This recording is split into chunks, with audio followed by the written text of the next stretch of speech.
اب یہ کسی شہنشاہ کی بیٹی نہیں۔ خالد رضی اللہ عنہ نے کہا، اب یہ تیری بیوی ہوگی، یہ مجھے واپس کرنی پڑے گی۔ یونس ابن مرقس نے کہا، ہرقل اپنی بیٹی کو واپس لینے کے لیے اپنی تمام تر سلطنت کی فوج اکٹھی کر کے دمشق پر حملہ کر دے گا، ایسا نہیں کرے گا تو فدیہ ادا کر کے اسے آپ سے واپس لے لے گا۔ خالد رضی اللہ عنہ خاموش ہو گئے۔ اگلی صبح خالد رضی اللہ عنہ واپس روانہ ہوئے۔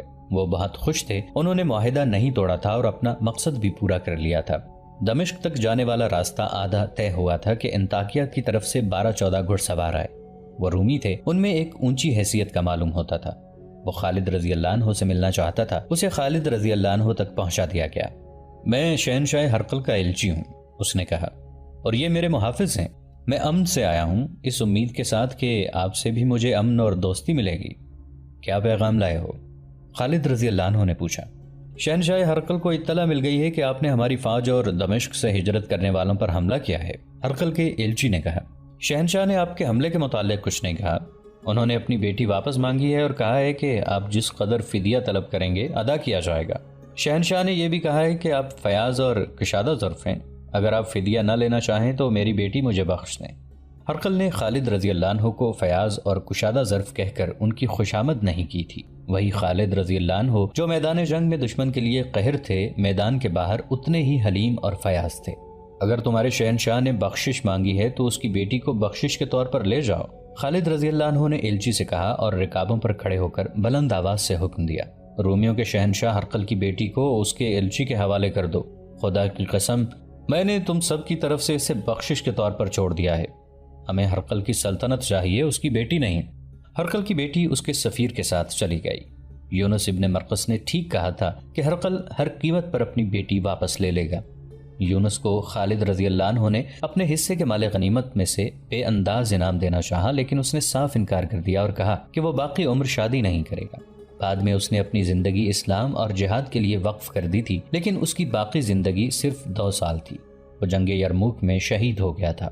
خالد رضی اللہ عنہ جب مال غنیمت کے ساتھ دمشق میں داخل ہوئے تو ان کی فوج نے دیوانہ وار ان کا استقبال کیا۔ وہ کامیاب لوٹے تھے۔ خالد رضی اللہ عنہ نے پہلا کام یہ کیا کہ امیر المؤمنین ابو بکر رضی اللہ عنہ کے نام بڑا لمبا پیغام لکھوایا، جس میں انہیں دمشق کی فتح کی خوشخبری سنائی۔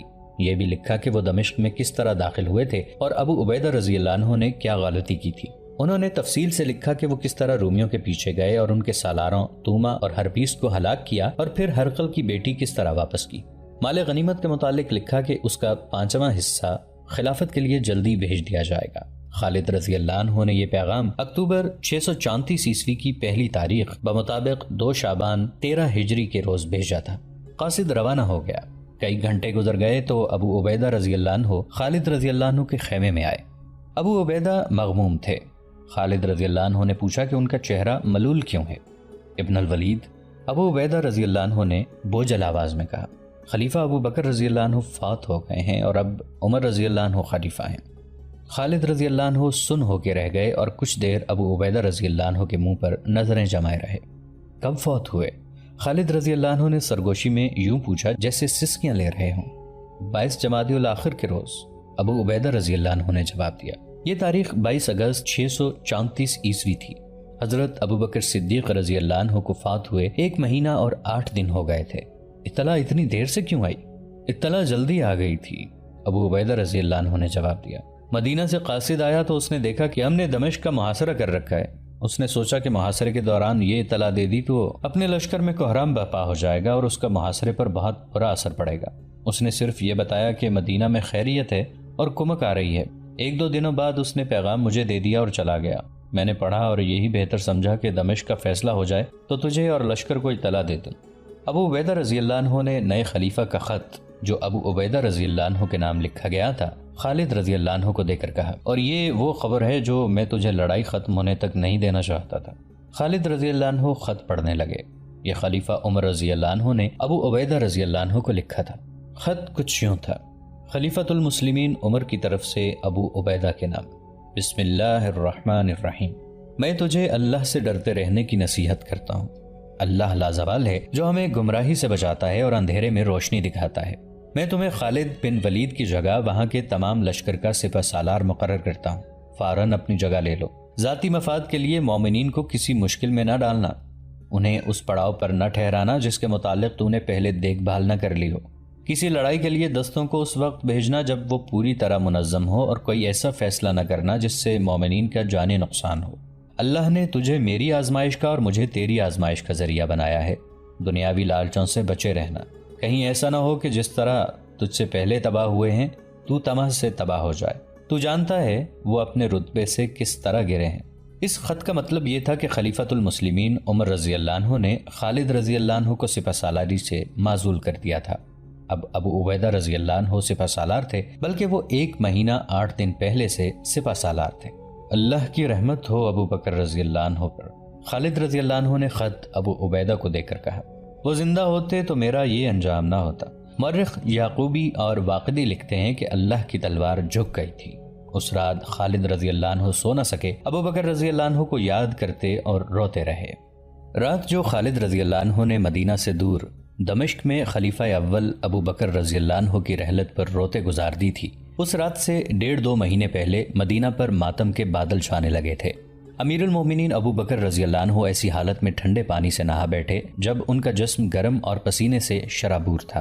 فوراً انہیں بخار ہو گیا۔ علاج ہوتا رہا لیکن بخار جسم کو کھاتا رہا۔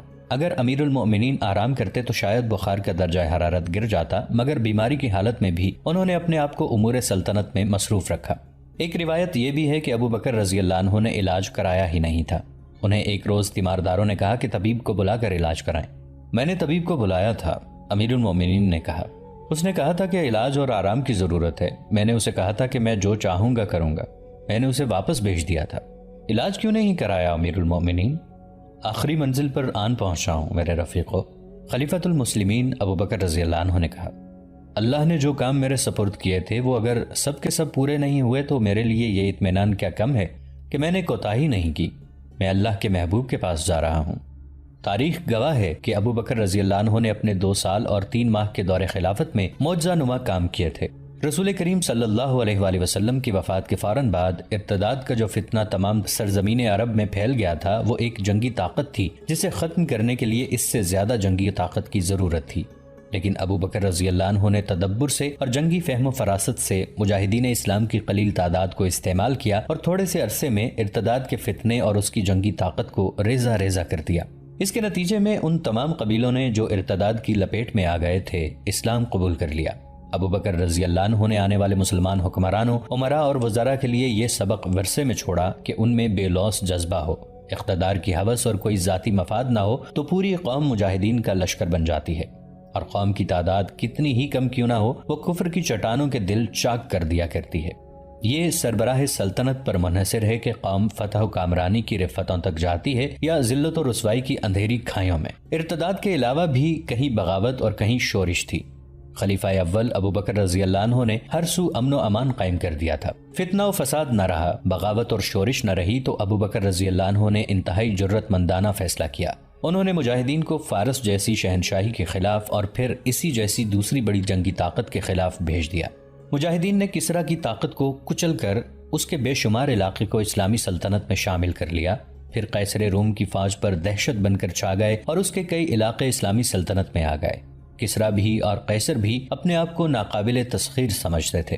مسلمانوں نے خلیفہ اول کے احکام کی پیروی کرتے ہوئے ان دونوں دشمنان اسلام کا گھمنڈ توڑ دیا اور اسلامی فوج کو ایک طاقت بنا دیا۔ انہی جنگوں میں مجاہدین کو فوج کی صورت میں منظم کیا گیا تھا۔ ابو بکر رضی اللہ عنہ کی سب سے بڑی کامیابی یہ تھی کہ اسلام ایک مذہب کی صورت میں ہی عرب سے عراق اور شام میں نہ پھیلا، بلکہ اس سے اسلامی تمدن اور اسلامی تہذیب بھی پھیلی، بلکہ یوں کہنا درست ہوگا کہ ایک نئے کلچر نے جنم لیا جسے لوگوں نے اسلامی کہا اور اسے اپنایا۔ اس سے پہلے تو لوگ فارس اور روم کے کلچر کو ہی تہذیب و تمدن سمجھتے اور اسے فوراً قبول کر لیتے تھے۔ خلیفہ اول جیسے تھک سے گئے تھے اور پوری طرح مطمئن تھے کہ وہ خالق حقیقی کے حضور جا رہے ہیں اور سرخرو جا رہے ہیں۔ اس دور کی تحریروں سے اور مورخوں کی تحقیقات سے پتہ چلتا ہے کہ ابو بکر رضی اللہ عنہ کو ایک مسئلہ پریشان کر رہا تھا۔ یہ تھا ان کی جانشینی کا مسئلہ۔ انہوں نے اپنے اہل خانہ سے اس مسئلے کا ذکر کیا تھا۔ میرے اللہ کے رسول صلی اللہ علیہ وآلہ وسلم کو موت نے اتنی مہلت نہیں دی تھی کہ کسی خلیفہ کو خود مقرر کرتے۔ ابو بکر رضی اللہ عنہ نے کہا تھا، اس کا یہ نتیجہ نکلا کہ ثقیفہ بنی سعدہ میں مہاجرین اور انصار کے درمیان اختلاف پر فتنہ اور فساد پیدا ہو گیا تھا۔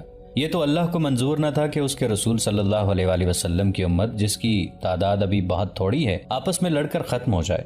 اللہ نے امت کا اتحاد میرے ہاتھ پر قائم رکھا۔ خدا کی قسم میں رسول اللہ صلی اللہ علیہ وآلہ وسلم کی امت کو اس فساد میں نہیں ڈال کر مروں گا کہ میرے بعد خلیفہ کون ہو۔ میں خلیفہ خود مقرر کر کے جان اللہ کے سپرد کروں گا۔ عظیم تھے خلیفہ اول کہ انہوں نے یہ بات سوچ لی تھی۔ اس دور کے تھوڑا عرصہ بعد کے وقائع نگار اور مبصر لکھتے ہیں کہ خلیفہ اول نے سوچ لیا تھا، قبیلوں یا طبقوں یا افراد میں جب اقتدار کی ہوس پیدا ہو جاتی ہے تو قوم کا اتحاد پھٹے ہوئے دامن کی مانند ہو جاتا ہے۔ فوجوں کی پیش قدمی پسپائی میں بدل جاتی ہے، پیچھے ہٹتا ہوا دشمن آگے بڑھنے لگتا ہے، پھر فوج بھی اقتدار کی جنگ کا ہتھیار بن جاتی ہے اور سالار سلطانی کے خواب دیکھنے لگتے ہیں۔ مسلمانوں کا وہ دور فتوحات سے مالا مال ہو رہا تھا، درخشاں روایات جنم لے رہی تھیں اور یہی تاریخ اسلام کی بنیاد بن گئی تھی۔ ابو بکر رضی اللہ عنہ کی دوربین نگاہوں نے دیکھ لیا تھا کہ قیصر و کسریٰ جو پسپائی اور زوال کے عمل سے گزر رہے ہیں اور نیست و نابود ہو جانے تک پہنچ گئے ہیں، وہ مسلمانوں کے نفاق سے فائدہ اٹھائیں گے اور افریت بن کر اسلام کو نگل جائیں گے۔ کیا عمر کو لوگ قبول کر لیں گے؟ ابو بکر رضی اللہ عنہ نے اپنے اہل خانہ سے کہا، شاید نہ کریں، عمر مزاج کا بہت سخت ہے، اپنے احباب سے مشورہ لے لیتا ہوں۔ ابو بکر رضی اللہ عنہ نے عبد الرحمن رضی اللہ عنہ بن عوف کو بلایا اور تنہائی میں بٹھایا۔ ابن عوف ابو بکر رضی اللہ عنہ نے کہا، کیا تو مجھے سچے دل سے بتا سکتا ہے کہ عمر بن خطاب کیسا آدمی ہے؟ تو اسے کیسا سمجھتا ہے؟ خدا کی قسم خلیفہ رسول عبد الرحمن بن عوف رضی اللہ عنہ نے کہا، جو میں جانتا ہوں وہ اس سے بہتر نہیں جو تو جانتا ہے، جو کچھ بھی تو جانتا ہے کہہ دے۔ ابو بکر رضی اللہ عنہ نے کہا۔ خلیفہ رسول عبد الرحمن بن عوف رضی اللہ عنہ نے کہا، ہم میں کوئی بھی ایسا نہیں جو عمر بن خطاب سے بہتر ہو، لیکن اس کی طبیعت میں جو سختی ہے وہ بھی ہم میں سے کسی میں نہیں۔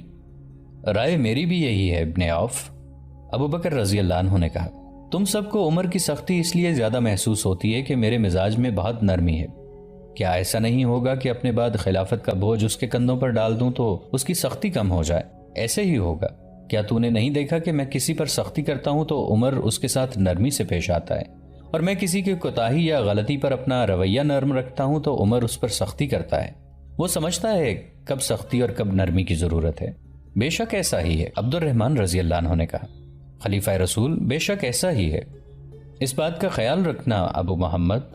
ابو بکر رضی اللہ عنہ نے کہا، میرے تیرے درمیان جو باتیں ہوئی ہیں یہ کسی اور تک نہ پہنچیں۔ عبد الرحمن رضی اللہ عنہ بن عوف چلے گئے تو امیر المؤمنین نے اپنے ایک اور رفیق اور مشیر عثمان رضی اللہ عنہ بن عفان کو بلایا۔ ابو عبداللہ، ابو بکر رضی اللہ عنہ نے عثمان بن عفان رضی اللہ عنہ سے کہا، تجھ پر اللہ کی رحمت ہو، کیا تو بتا سکتا ہے کہ عمر بن خطاب کیسا آدمی ہے؟ امیر المؤمنین عثمان بن عفان رضی اللہ عنہ نے جواب دیا، خدا کی قسم ابن الخطاب کو تو مجھ سے زیادہ اچھی طرح جانتا ہے، پھر تو مجھ سے کیوں پوچھتا ہے؟ اس لیے کہ میں اپنی رائے رسول اللہ صلی اللہ علیہ وآلہ وسلم کی امت پر نہیں ٹھونسنا چاہتا۔ ابو بکر رضی اللہ عنہ نے کہا، میں تیری رائے ضرور لوں گا۔ امیر المومنین عثمان بن عفان رضی اللہ عنہ نے کہا، عمر کا باطن اس کے ظاہر سے اچھا ہے اور جو علم و دانش اس کے پاس ہے وہ ہم میں سے کسی میں بھی نہیں۔ ایک اور سوال کا جواب دے دے ابو عبداللہ۔ ابو بکر رضی اللہ عنہ نے عثمان رضی اللہ عنہ بن عفان سے کہا، اگر میں اپنے بعد خلافت عمر کے سپرد کر جاؤں تو تیرا کیا خیال ہے کہ وہ تم پر سختی کرے گا؟ ابن خطاب جو بھی کچھ کرے گا ہم اس کی اطاعت میں فرق نہیں آنے دیں گے۔ عثمان رضی اللہ عنہ نے کہا، ابو عبداللہ اللہ تجھ پر رحم و کرم کرے۔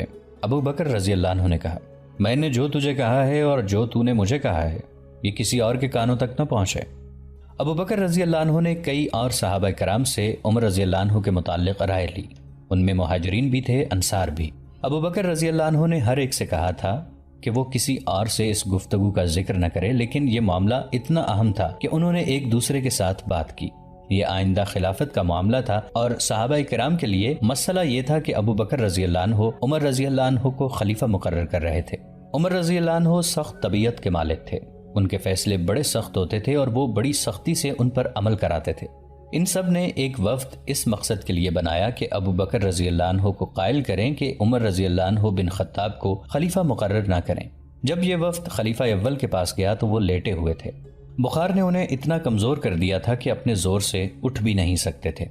امیر المومنین وفد کے قائد نے کہا، خدا کی قسم عمر خلیفہ نہیں ہو سکتا، اگر تو نے اس کو خلیفہ مقرر کر دیا تو اللہ کی باز پرس کا تیرے پاس کوئی جواب نہیں ہوگا۔ عمر تیری خلافت میں سب پر روب اور غصہ جھاڑتا ہے، وہ خود خلیفہ بن گیا تو اس کا رویہ ظالموں جیسا ہو جائے گا۔ ابو بکر صدیق رضی اللہ عنہ کو غصہ آ گیا، انہوں نے اٹھنے کی کوشش کی لیکن اٹھ نہ سکے۔ مجھے بٹھاؤ، انہوں نے غصیلی آواز میں کہا۔ انہیں سہارا دے کر بٹھایا گیا۔ کیا تم سب مجھے اللہ کی باز پرس سے اور اس کے غضب سے ڈرانے آئے ہو؟ ابو بکر رضی اللہ عنہ نے غصے اور نقاہت سے کانپتی ہوئی آواز میں کہا۔ میں اللہ کے حضور جا کر کہوں گا کہ ارے رب، میں نے تیرے بندوں میں سے بہترین بندے کو خلافت کی ذمہ داری سونپی ہے اور میں نے جو کہا ہے وہ تمام لوگوں کو سنا دو۔ میں نے عمر بن خطاب کو خلیفہ مقرر کر دیا ہے۔ وہ سب جو ابو بکر رضی اللہ عنہ کو ان کے فیصلے کے خلاف قائل کرنے آئے تھے خاموش ہو گئے اور شرمسار بھی ہوئے کہ انہوں نے امیر المومنین کو بیماری کی حالت میں پریشان کیا ہے۔ وہ سب اٹھ کر چلے گئے۔ اس سے اگلے روز ابو بکر رضی اللہ عنہ نے عثمان بن عفان کو بلایا۔ عثمان رضی اللہ عنہ خلیفہ کے کاتب تھے۔ ابو عبداللہ ابو بکر رضی اللہ عنہ نے عثمان رضی اللہ عنہ سے کہا، لکھ جو میں بولتا ہوں۔ انہوں نے لکھوایا، بسم اللہ الرحمن الرحیم۔ یہ وصیت ہے جو ابو بکر بن ابو قحافہ نے اس وقت لکھوائی ہے جب وہ دنیا سے رخصت ہو کر موت کے بعد کی زندگی میں داخل ہو رہا تھا۔ ایسے وقت پکا کافر بھی ایمان لے آتا ہے اور جس نے کبھی سچ نہ بولا ہو وہ بھی سچ بولنے لگتا ہے۔ میں اپنے بعد عمر بن خطاب کو تمہارا خلیفہ مقرر کرتا ہوں۔ تم سب پر اس کی اطاعت فرض ہے۔ میں نے تمہاری بھلائی اور بہتری میں کوئی کسر نہیں رہنے دی۔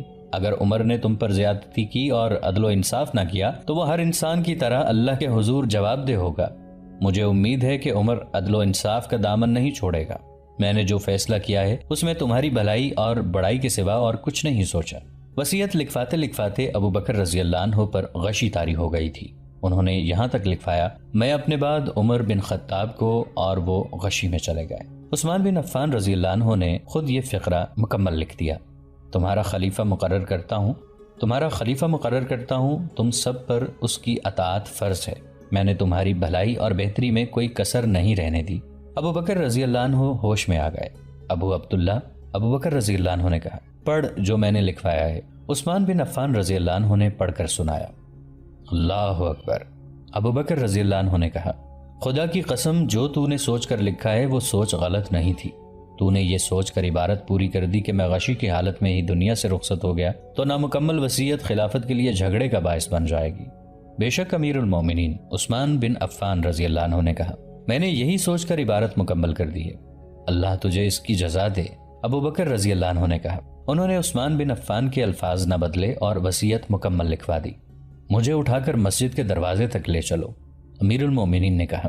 ان کے مکان کا ایک دروازہ مسجد میں کھلتا تھا، وہ دروازہ کھولا گیا، نماز کا وقت تھا، بہت سے لوگ مسجد میں آ چکے تھے۔ ابو بکر رضی اللہ عنہ کی زوجہ اسما بنت عمیس انہیں دونوں ہاتھوں سے سہارا دے کر مسجد والے دروازے تک لے گئیں۔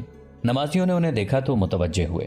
میرے بھائیوں، ابو بکر رضی اللہ عنہ نے نقاہت کے باوجود بلند آواز سے بولنے کی کوشش کرتے ہوئے کہا، کیا تم اس شخص پر راضی ہوگے جسے میں خلیفہ مقرر کروں؟ میں نے اس میں تمہاری بھلائی سوچی ہے اور اپنے کسی رشتہ دار کو خلیفہ مقرر نہیں کیا۔ میرے بعد عمر بن خطاب خلیفہ ہوگا، کیا تم سب اس کی اطاعت کرو گے؟ ہاں امیر المومنین۔ بہت سی آوازیں سنائی دیں۔ ہم اس فیصلے کو قبول کرتے ہیں، ہم ابن خطاب کی اطاعت قبول کریں گے۔ اس کے بعد ابو بکر رضی اللہ عنہ نے وصیت پر اپنی مہر ثبت کر دی۔ ابو بکر رضی اللہ عنہ کا پیشہ تجارت تھا، لیکن خلافت کا بوجھ کندھوں پر آ پڑا تو تجارت کی طرف توجہ نہ دے سکے۔ گزر اوقات تو کرنی ہی تھی۔ انہوں نے اپنے کنبے کے لیے بیت المال سے کچھ الاؤنس منظور کرا لیا تھا۔ اب جب انہوں نے محسوس کیا کہ وہ زندہ نہیں رہ سکیں گے تو انہوں نے اپنے اہل خانہ سے کہا کہ جو ان کی تھوڑی سی زمین ہے وہ ان کی وفات کے بعد بیچ کر یہ تمام رقم جو وہ گزارے کے لیے بیت المال سے لیتے رہے ہیں بیت المال میں جمع کرا دیں۔ سب میرے قریب آ جاؤ۔ ابو بکر رضی اللہ عنہ نے آخری وقت اہل خانہ کو بٹھا کر کہا، مجھے صرف 2 کپڑوں کا کفن پہنا کر دفن کر دینا۔